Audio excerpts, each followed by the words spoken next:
When wealth is lost, nothing is lost. When health is lost, something is lost. When character is lost, everything is lost. If you miss an opportunity, don't fill your eyes with your tears. It will hide another better opportunity in front of you. ஒரு life. Compete with yourself. Only that will make you better. Be your own competition. Kill them with your success, bury them with your smile.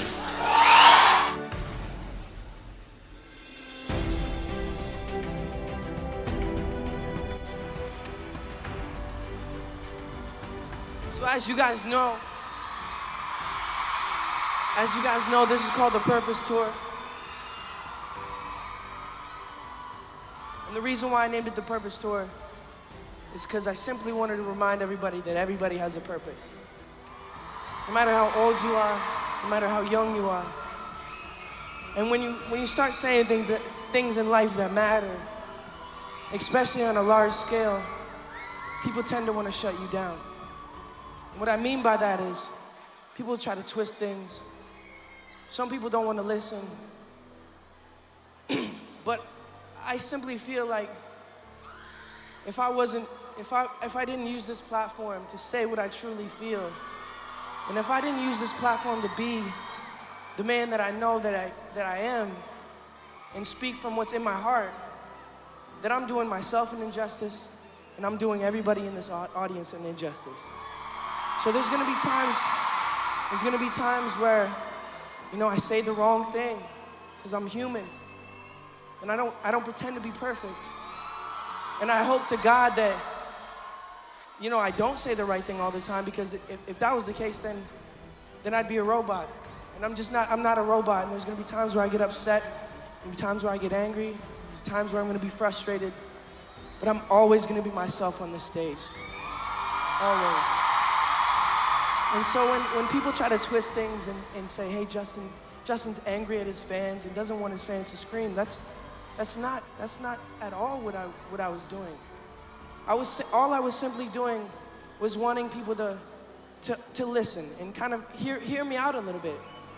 And certain people, certain cities aren't gonna wanna hear it, and sometimes it's my job to just, okay, I catch a vibe and I'm not gonna try to force something, but I just appreciate you guys tonight listening to me and understanding and rocking with me. You guys are truly amazing. And I couldn't do it without you. So this last song is called Purpose.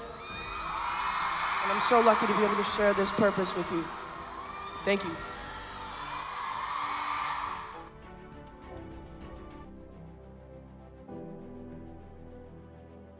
Those are good, because it realized, well, you were probably off on a fucking stupid tangent. Yeah. And that's part of being a person. Part of being a person is like, I don't know what the next word out of my mouth is going to be right now. No one ever does. Unless you do, and if you do, it's kind of weird.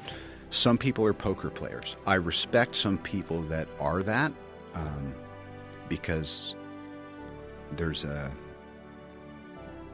ability to, maybe it's fear-based, but I always appreciate people who, those people like their icons or big shots, or that they hold a certain esteem, and all of their texts are very simple. It's like, yes, we should fix that. Sure. Yeah, sure is my favorite. Sure. Okay. On it. Yeah. No periods either. Like, you don't have time to make a period. It beats the all caps texts. Yeah. Oh, I don't like those at all. Those people are weird. Although C.T. Fletcher, he sends me all text. Huh. I love him. But he's shouting at everything. Everything is a shout. Yeah. But yeah, the surreal part is, I think part of the reason I'm still so interested, not just in life, but also, getting to do what I do, is I'm a fan. I love movies. I love creativity. I love music. I love culture. And the fact that I actually have a place in it while I'm observing it and digging it is like, it's an honor. Well, that's a beautiful...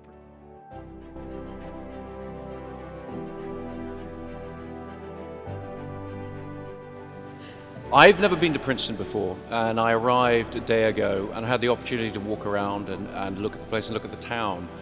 And to call Princeton picturesque is to pay a compliment to the pictures of the world. Just walking down Nassau Street, the petrol stations look like Edward Hopper paintings. I saw somebody taking their rubbish out, and the rubbish was a sort of weathered orange crate broken up and a 1930s rusted fan, and that was what they were putting out on the sidewalk. Even your trash is more beautiful. So I'm supposed to stand here today and tell you that, you know, not to worry, this wonderful environment that you've been in, that is indeed, you know, the envy of the world, an education you've had that is arguably the envy of the world, certainly the envy of Yale.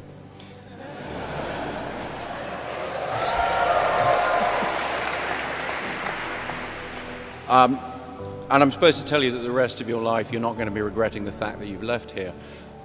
All I can really say is there's probably a reason 25,000 alumni came back for the reunions this weekend, but at least you've got that to look forward to. I was lucky enough to go to a University College London, that had a similarly impactful relationship with my life. That is to say, I carry it with me everywhere I go. How important was it in my life? Well, my wife, Emma, who's here today, who's also my producer, we met on the first day of college.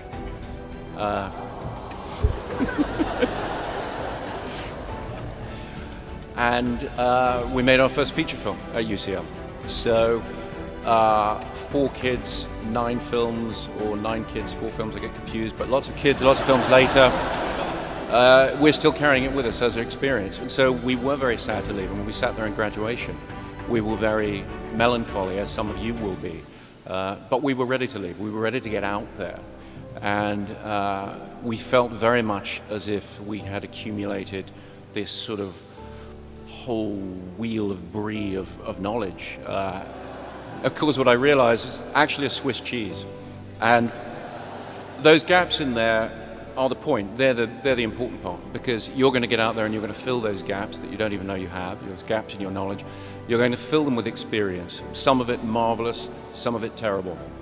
And you're going to learn that way. But what you have achieved here will see you through that. What you've achieved here, you haven't just learned a body of knowledge, you've learned how to learn. You've learned the value of learning. And I can say, in all honesty, 20 years on, I'm a much better student now than I was when I was at college. And I think the same will be true for most of you, in truth.